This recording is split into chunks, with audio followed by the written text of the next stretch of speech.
Bacaan dari kitab kedua Samuel.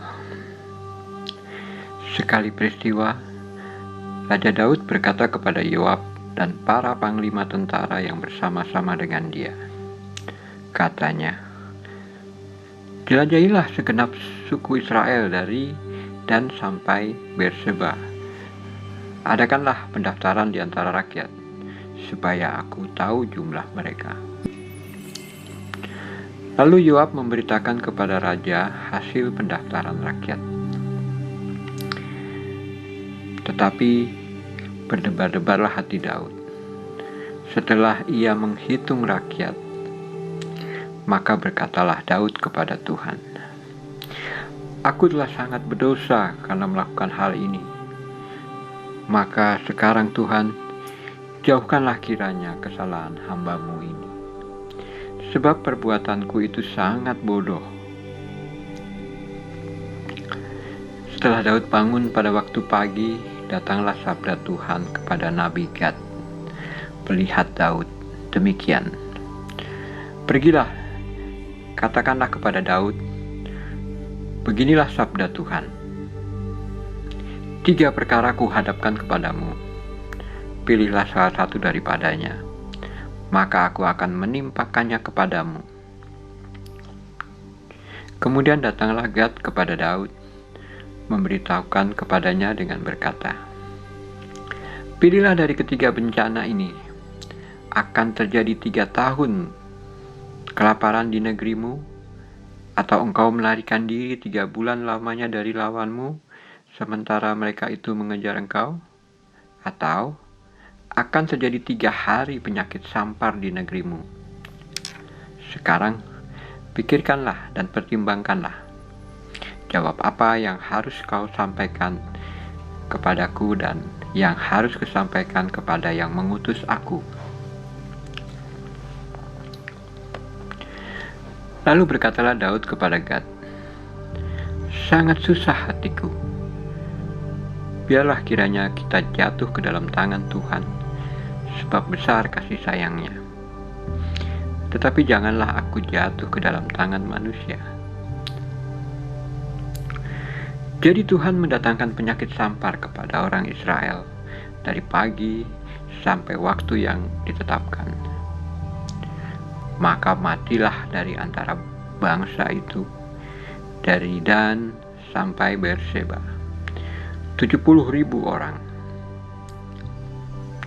Ketika malaikat mengacungkan tangannya ke Yerusalem untuk memusnahkannya, menyesallah Tuhan karena malapetaka itu.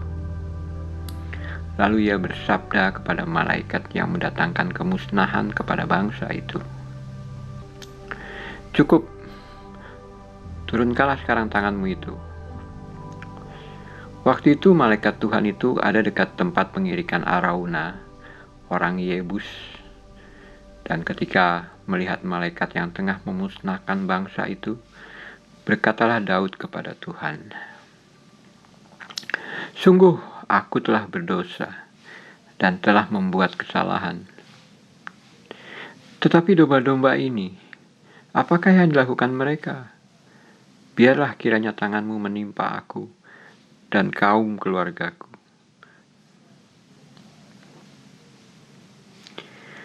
Demikianlah sabda Tuhan.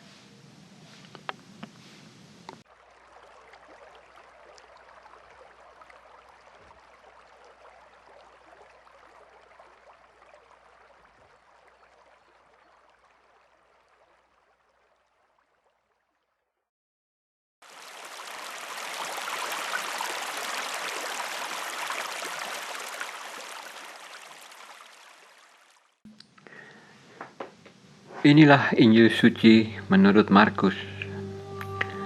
Pada suatu ketika, Yesus tiba kembali di tempat asalnya, sedang murid-muridnya mengikuti dia. Pada hari Sabat, Yesus mengajar di rumah ibadat, dan jemaat yang besar takjub ketika mendengar dia. Mereka berkata, "Dari mana diperolehnya semuanya itu? Hikmat apa pulakah yang diberikan kepadanya? Dan mukjizat-mukjizat yang demikian bagaimana dapat diadakan oleh tangannya?" Bukankah ia ini tukang kayu, anak Maria? Bukankah ia saudara Yakobus, Yoses, Yudas, dan Simon? Dan bukankah saudara-saudaranya yang perempuan ada bersama kita?" Lalu mereka kecewa dan menolak dia. Maka Yesus berkata kepada mereka, "Seorang nabi dihormati di mana-mana, kecuali di tempat asalnya sendiri, di antara kaum keluarganya dan di rumahnya." Maka Yesus tidak mengadakan satu mukjizat pun di sana, kecuali menyembuhkan beberapa orang sakit dengan meletakkan tangannya atas mereka. Lalu Yesus berjalan keliling dari desa ke desa sambil mengajar. Demikianlah sabda Tuhan.